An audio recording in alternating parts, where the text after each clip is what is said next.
Hello everyone, বন্ধুরা কেমন আছো সবাই? আজকে অনেকদিন পর আরেকটা নতুন ভিডিওতে। আজকে এই যে মানি প্ল্যান্টটা দেখতে পাচ্ছ, কিছুদিন আগেই আমি আরেকটা ভিডিওতে তোমাদের দেখিয়েছিলাম মানি প্ল্যান্টকে আমি জলে কিভাবে প্রোপাগেশন করব বা চারা তৈরি করে নেব।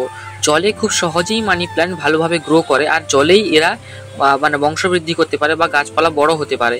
তো এই গ্রোথ, এই জলের মধ্যে যে কতটা গ্রোথ তা তোমরা দেখতেই পাচ্ছ।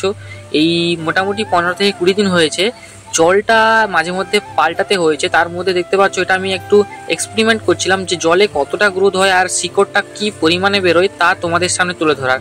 তো দেখতে পাচ্ছ কত সুন্দর সুন্দর শিকড় বেরিয়েছে, আর একটু তোমাদের তুলেও দেখাবো। তো এই মানি প্ল্যান্টে একটাও পাতা ছিল না, দেখতে পাচ্ছ কতগুলো পাতা, আর নিচের দিকে বাঁধনটা খুলে গেছে।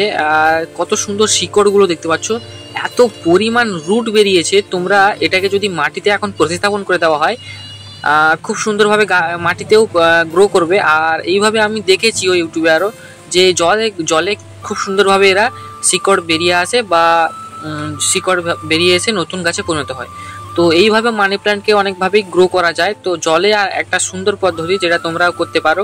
তো দেখতে পাচ্ছ দেখতেও খুব সুন্দর লাগছে, তোমরাও অবশ্যই এটাকে ট্রাই করো। ঠিক আছে, দেখা হচ্ছে পরে।